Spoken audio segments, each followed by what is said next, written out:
Hello again, I'm Maciej Mikos and you're watching World Talks. The Americans should know that if they start a war this time, it will be a regional war, says Iran's supreme leader Ayatollah Ali Khamenei. But will it come to that? And what would be the consequences of another armed conflict between the two countries? To talk about it, we're joined by Fara Hosseini, a British-Iranian lawyer. Good evening. Hello, good evening. So the American aircraft carrier USS Lincoln, I've checked it, is somewhere between Malaysia and India, and is steadily approaching Iran. Do you feel the attack is imminent? I think it's difficult to really say. I think anything really that we do say is speculation. What I would say is that I think it's very difficult for there to be a diplomatic resolution with the Iranian regime. I think the demands, the requests from the United States are demands that the Iranian regime simply is not able to meet. It's not willing to meet. It would essentially guarantee its own destruction. So we're talking about completely giving up its ballistic missile program, ceasing uranium enrichment entirely, and also ceasing to support its proxies in the region. But wait, we're talking about the destruction of the regime, not of the country. Yes. So what I'm trying to get at here is the Americans are requesting certain things from the Iranian regime in order to facilitate negotiations, in order to reach a deal. Those asks are being, number one, to completely give up its uranium enrichment program, two, to destroy and cease its ballistic missiles, and thirdly, to stop its support of its terrorist proxies in the region. So we're talking about the Houthis in Yemen, we're talking about Hezbollah, Hamas. These are three things which the Iranian regime, in my view, is not capable and is not willing to do. So I think it's very difficult to see how there will be a diplomatic resolution. Although what will come in the next few days, we will have to see. And why do you think the Ayatollah regime changed its mind about conducting naval exercises in the Persian Gulf? They were supposed to happen right now. Yeah, I think it's very interesting because the regime was under the impression that it would obviously have the support of Russia and China in order to sort of carry out these exercises. It turns out that I think the Russians and the Chinese see the Iranian regime really as a sinking ship now, and they don't want to, they don't really want to get involved, I think, with the regime at this stage when they can see it's in its final dying days. So I think the regime has said that it's setting back these military exercises for a couple of weeks.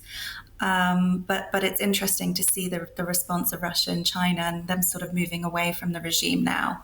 Right, so you're talking about Russia and China because the regime warns of regional conflict. So who is willing to come to Ayatollah's aid if such a necessity arises?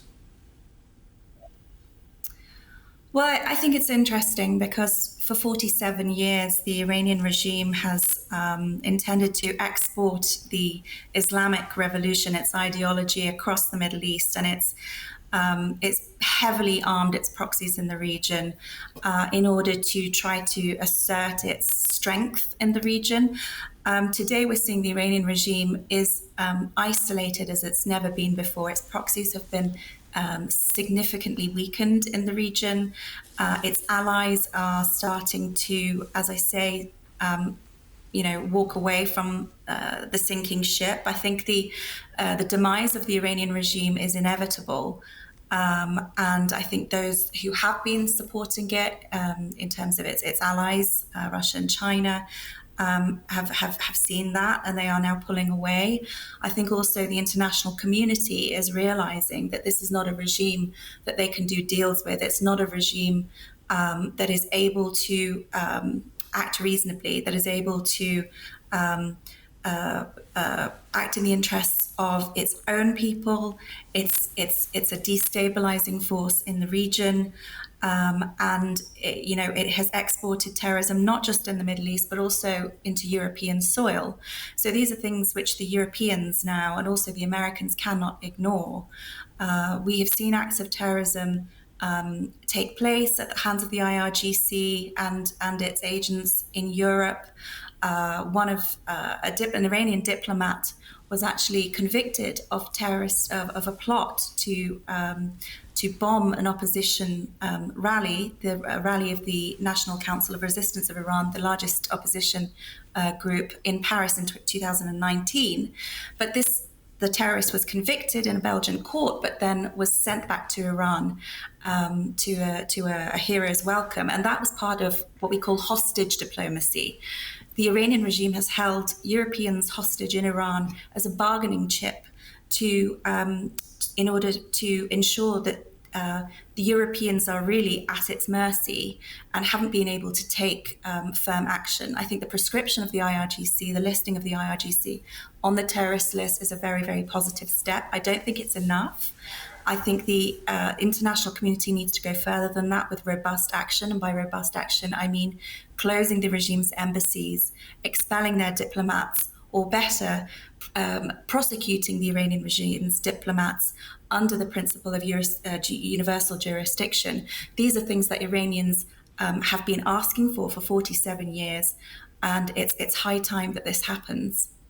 But would you like to see US missiles hitting Iranian cities? Well, I don't think anybody would like to see Iranian missiles hitting Iranian cities, particularly as an Iranian who has family living in Iran, people that I love, people that are dear to me. But what I think we need to acknowledge is that the Iranian people have been held hostage for 47 years. They have been imprisoned, tortured, and killed for asking for the most basic human rights, which you and I and your viewers enjoy.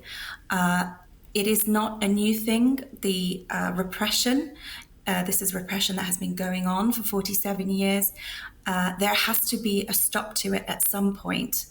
I don't want to see missiles being launched on my country, but I don't think it's entirely necessary. I think what is necessary and what has not been done in the past is for the international community to take the threat of the Iranian regime and its crimes seriously. It hasn't done that in the past. We're only recently seeing that happen. And one of those things which I talked about was the prescription of the IRGC, which was long overdue. These are things which should have been done and which, if they had been done, potentially could have averted the situation that we're in today. The Iranian people need to see are more than capable of overthrowing this regime. What they need is to see the backing of the international community, not with boots on the ground, not with missiles being launched, but with firm action. And by that, I'm talking about fully isolating the Iranian regime as a pariah state, which it is and which it has been, and empowering the Iranian people to be able to take to the streets, knowing that they have the backing of the international community, knowing that the IRGC is prescribed as a terrorist organization. And this is important because when the resistance units, which are organized resistance units within Iran, which are units of the People's Mujahideen Organization of Iran, which are still to this day, I know that the large-scale demonstrations have been largely suppressed. But precisely, because you say that Iranians themselves can topple the regime, right? Why? Well, Ayatollah Ali Khamenei claims, quote, "The coup was suppressed," and I can only guess that means executions, right? So do Iranians in fact have enough, the strength or whatever you call it, to make the Ayatollahs go away? I think they do, and I think the most recent crackdown is a very, very stark illustration of that. The regime fears the Iranian people more than any outside force. The Iranian people have continuously resisted the mullah's regime. This is not the first uprising. This is by far the largest uprising since the revolution of 1979, but this is not the first. If you remember, there were huge demonstrations, a huge uprising after the murder of, in custody of Mahsa Amini, the Kurdish Iranian young girl who was murdered for improper dressing. And again in 2019, huge demonstrations. This is not the first time. And it's very clear to the outside world now, I think, the lengths that the Iranian regime is willing to go to in order to silence its own population, because it is its own population that pose the largest threat to the regime.